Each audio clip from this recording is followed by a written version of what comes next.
US Undersecretary of State for Public Diplomacy Sarah Rogers has ignited a diplomatic firestorm, condemning the UK's Online Safety Act as, quote, vastly overreaching and a form of cross-border censorship. Of course, the UK's Online Safety Act, just like Australia's under 16 social media age ban, the EU's vast censorship laws, purport to be about protecting children from online harm, but are in fact all about censorship and building a social credit system online, digital ID, all of the above. The problem that we see here is that while the US may be blasting the UK right now, similar laws are being introduced here while we speak, mainly by Republicans. Nonetheless, we will let you hear from Sarah Rogers herself. Add one more thing on the Online Safety Act, and I emphasized this earlier, but I want to say it again.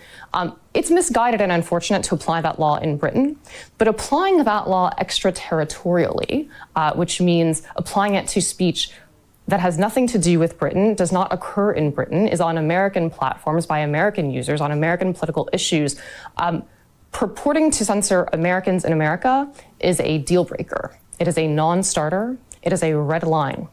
And that's what Ofcom has tried to do with the Online Safety Act, and that's one reason the American government is concerned. OK, but will your government then take legal action against Ofcom if they try and overreach in the way you've described? Well, there's already formal action proposed. There is a bill before the House called the Granite Act that would amend an existing statute to clarify that as a matter of American public policy, any penalties imposed by Ofcom are unenforceable against American companies. So our legislature will likely consider that, and will certainly consider other options if indeed the British government insists upon trying to nullify the First Amendment on American soil with respect to American companies. Now, when we say that we have concerns because similar laws are being introduced in the United States, we're talking specifically about age verification laws. And we've been talking about how, as of the 1st of January in Texas, people need to submit to age verification to use basic internet services. Similar bills are being introduced across Louisiana, Utah.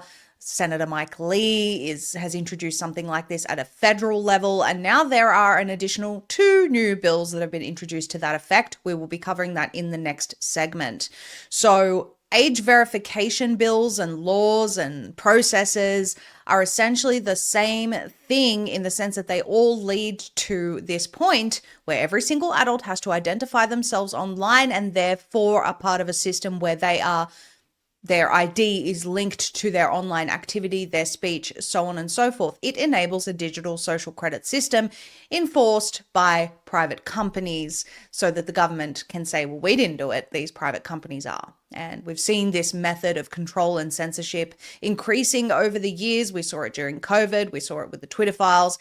And I fail to see how this form of control is any different to what we've seen in the past in terms of governments and private companies working together to control speech or even penalize it online.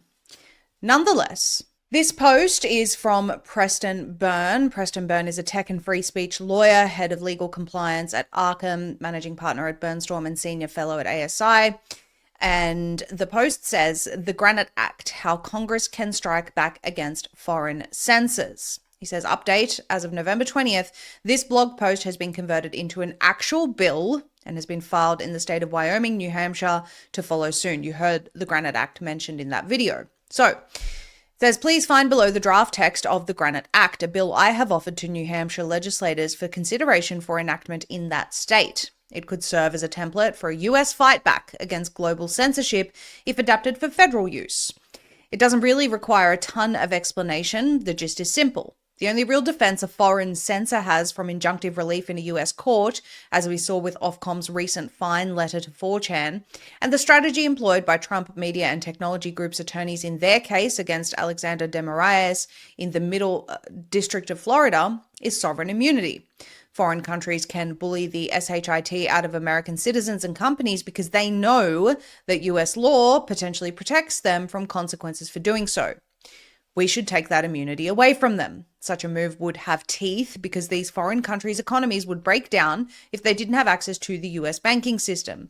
The UK, for example, has £47 billion custodied in North American banks in order to support its currency. The Granite Act makes foreign censorship inbound to the US a very simple cost-benefit exercise for these countries. You can try to censor American citizens or corporations, but if you do, they can sue you and you, Mr. Foreign Censor, and are not judgment proof because your country needs access to the US financial system to survive. This also means that trial lawyers will be responsible for protecting Americans' rights rather than the State Department or the executive branch. This will mean that instead of having to deal with nuisance demands from foreign bureaucrats, President Trump can move on to other more important matters. I add, the statutory damages are set at a minimum of $10 million because the UK is threatening Americans with fines of $25 million or 10% of global turnover, whichever is greater. That is the scale of the abuse that American citizens currently have to tolerate from these foreign countries.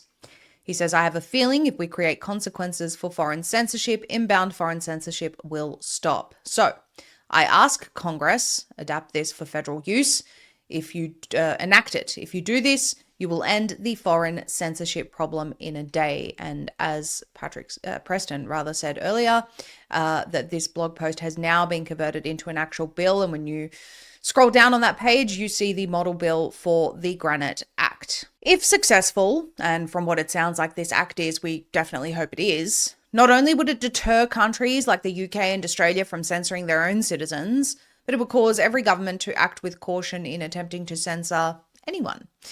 We've seen the e-safety commissioner, Julie Inman-Grant, in Australia sending demands and penalties to X, the Australian taxpayers' expense, of course. And ultimately, she and the foreign censors lost that battle. The power-hungry political class worldwide wants to control speech, and as many of these tech companies are American, they have a little problem called the First Amendment, aka God-given right to speech.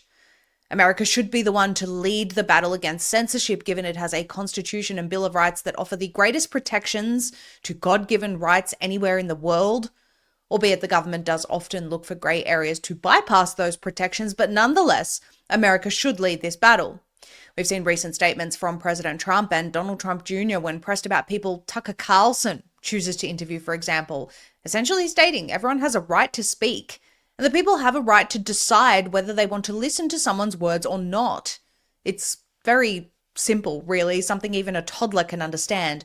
But these governments around the world are absolutely drunk on power, and because they are failing their countries in so many ways, instead of actually being proper leaders, their solution is to double down.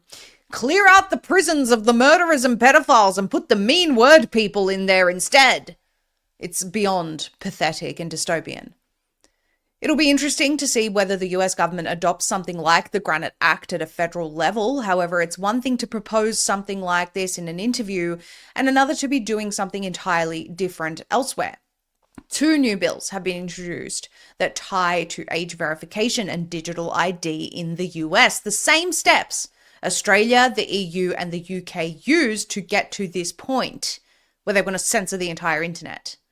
We'll cover that story in the next segment.